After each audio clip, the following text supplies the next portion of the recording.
Hello student, today we are going to learn letter number 4 from chapter number 6. Letter number 4 is related to query of the member on low rate of dividend. So, if any member have query regarding low rate of dividend, at that time secretary sends letter to that member regarding clarification on low rate of dividend. That is why company has paid low rate of dividend this year or that particular year. मतलब कभी कभी जब dividend दिया जाता है वो dividend अगर कम rate पे दिया गया तब शेयर होल्डर या मेंबर कंपनी को क्वेरी पूछ सकते हैं कि हमें इतना कम रेट डिविडेंड क्यों मिला, डिविडेंड कम रेट से क्यों मिला। तब ऐसे केस में सेक्रेटरी वो जो उन्होंने जो भी क्वेरी पूछा है या जो भी सवाल पूछा है उसको रिप्लाई देते हैं और उस रिप्लाई में कंपनी ने लो रेट क्यों दिया, डिविडेंड कम क्यों दिया, उसकी जानकारी देते हैं। मतलब क्या कारण थे उसके कारण कंपनी को जो डिव्हिडंड आहे वो कम देना पडा। आलं लक्षात? म्हणजे जर डिव्हिडंड कमी दिलं असेल आणि त्या बाबतीत एखाद्या मेंबरनी एखाद्या शेअर होल्डरनी क्वेरी रेज केली असेल की आम्हाला डिव्हिडंड का कमी दिलं, अशा वेळी सेक्रेटरी काय करतो त्या शेअर होल्डरला किंवा त्या मेंबरला त्याच्या त्यांनी जी क्वेरी केलेली आहे त्याला रिप्लाय म्हणून त्याला उत्तर म्हणून लेटर लिहितो आणि त्या लेटर मध्ये मेन्शन करतो की तुम्हाला जे आम्ही लो रेट दिलेला आहे, डिव्हिडंड कमी दिलेला आहे, ते डिव्हिडंड कमी का दिलं गेलं, त्याचं कारण काय होतं ते सेक्रेटरी काय करतो मेन्शन करतो। त्या प्रकारचं लेटर आपल्याला इथे बघायचं आहे। See reply letter to the query of the member on low rate of dividend given by the company. This letter is sent to the member who is not satisfied with the payment of dividend made by the company. मतलब अगर कोई member जो भी dividend उनको मिला है उस dividend का जो रेट है उससे अगर वो सेटिस्फाइड नहीं है, ऐसे केस में वो मेंबर क्वेरी रेज कर सकता है। और क्वेरी अगर उन्होंने रेज किया तो उन क्वेरी को रिप्लाई देना, रिस्पेक्टफुली रिप्लाई देना एक इसका काम रहेगा, सेक्रेटरी का काम रहेगा। तो इस तरह से रिप्लाई लेटर लिख के सेक्रेटरी मेंबर का जो क्वेरी है उसको रिप्लाय देते हैं। आलं लक्षात? म्हणजे जर कोणत्याही मेंबरनी अशा प्रकारची क्वेरी रेज केली की आम्हाला लो रेट ऑफ डिव्हिडंड दिलेला आहे त्याचं कारण काय, अशा प्रकारची क्वेरी जर रेज केली, अशा प्रकारचा क्वेश्चन त्यांनी विचारला तर त्या क्वेश्चनला त्या क्वेरीला रिप्लाय देणे हे कंपनीचं काम आहे आणि ते रिप्लाय देण्याचं काम कोण करतं, सेक्रेटरी करतं। After receiving complaint letter from concerned member about the low rate of dividend, the company secretary sends the reply letter to that member.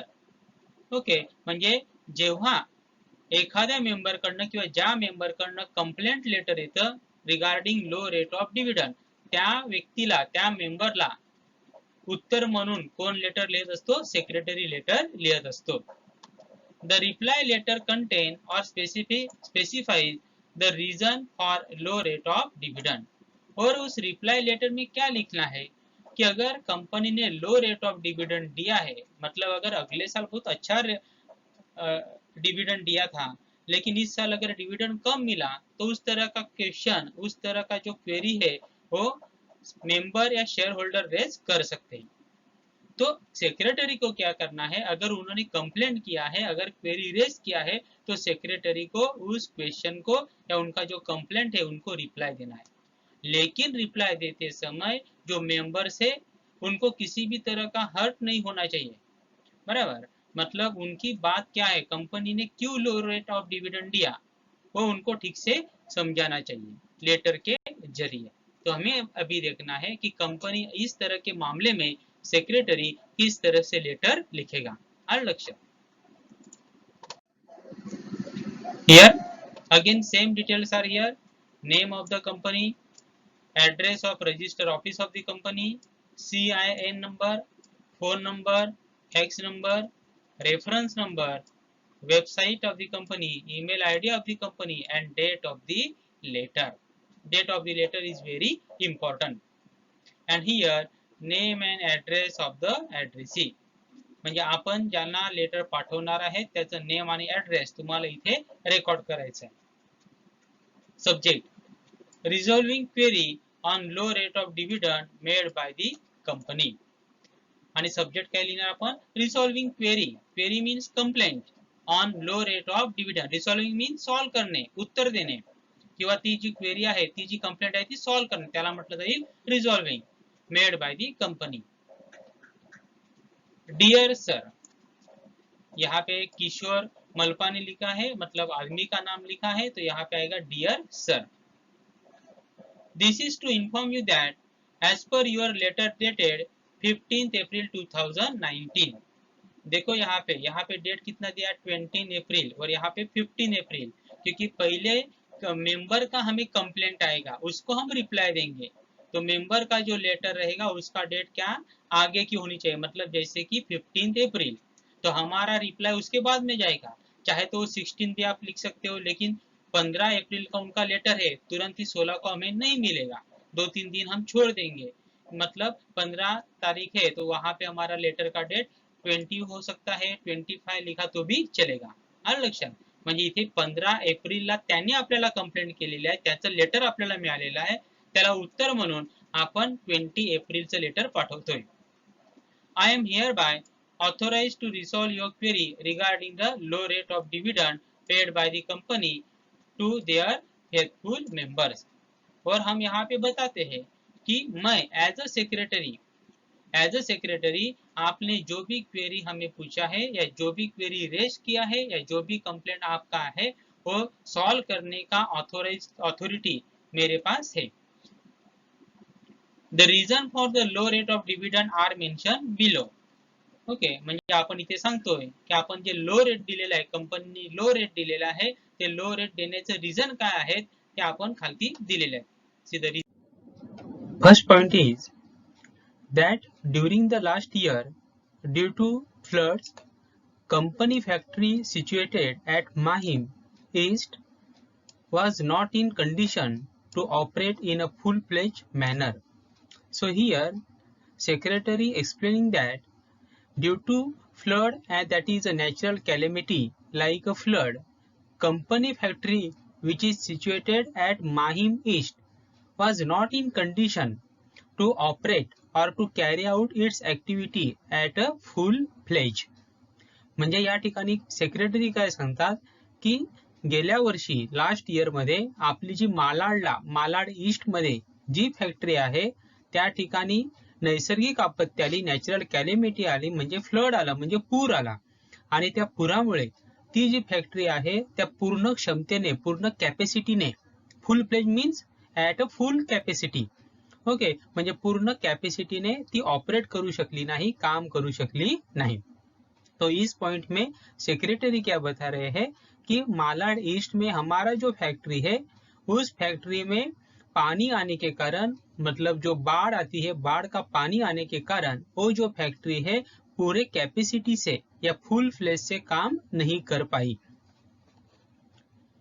That due to such unavoidable circumstances of natural disaster, company faced huge financial losses, and due to this type of natural calamity or due to this flood, company faces huge amount of financial losses, and this was unavoidable circumstances.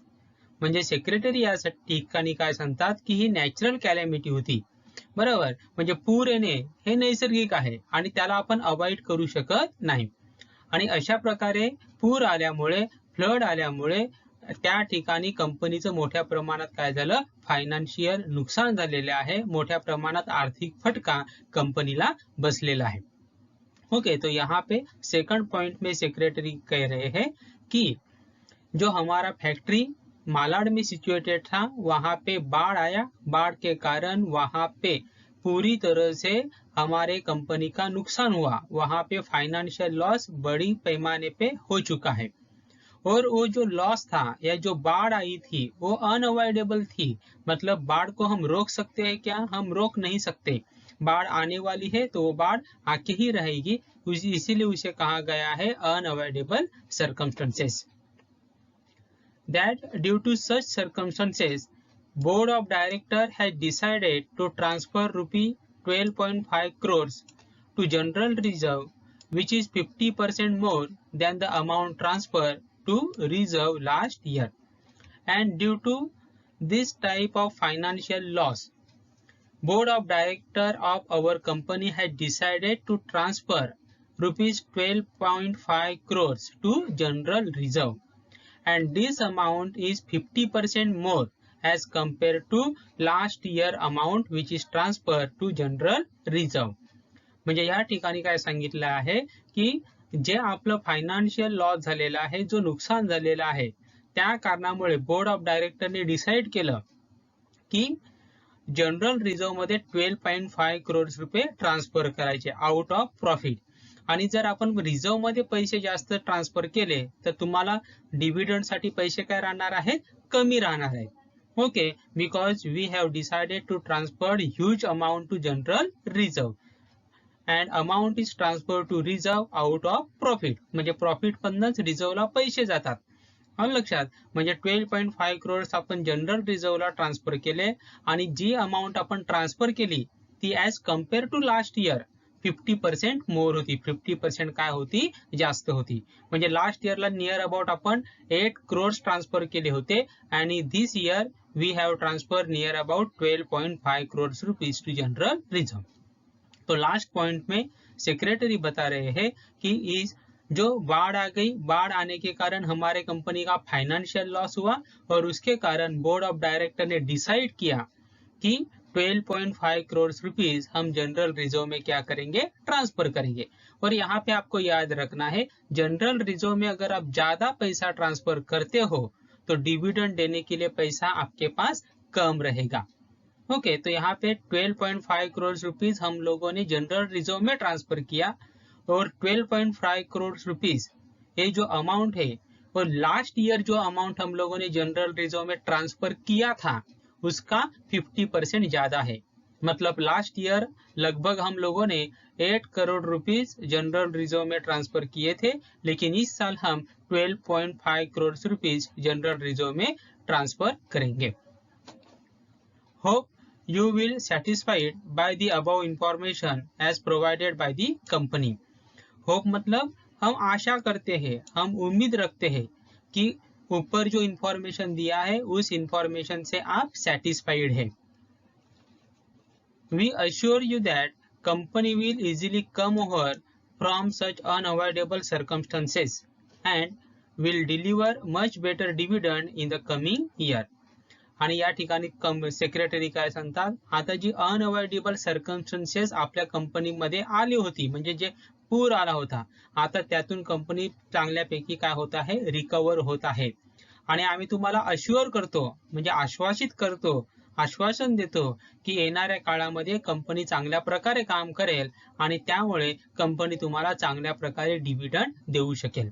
Okay, तर last का जो point है वहां पे secretary क्या कह रहा है कि हमारे कंपनी में जो अनअवॉइडेबल सर्कमस्टेंसेस हुआ, मतलब जो बाढ़ आई और उसके कारण कंपनी का भारी नुकसान हुआ था, लेकिन अभी फिलहाल हमारी कंपनी उससे रिकवर हो रही है.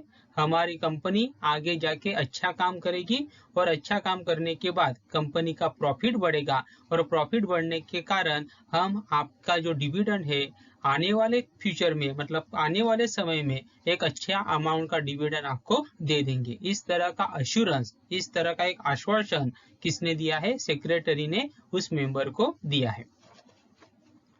And last, thanking you yours faithfully for Shri Cement Industries Limited. Sign mister Suhas Bajaj, company secretary. चाहे तो आप यहाँ पे सेक्रेटरी का नाम नहीं लिखोगे तो भी चलेगा, सिर्फ सिग्नेचर लिखा और सिर्फ सेक्रेटरी लिखा तो भी चलेगा. Okay, so this is regarding letter to member about query related to low rate of dividend.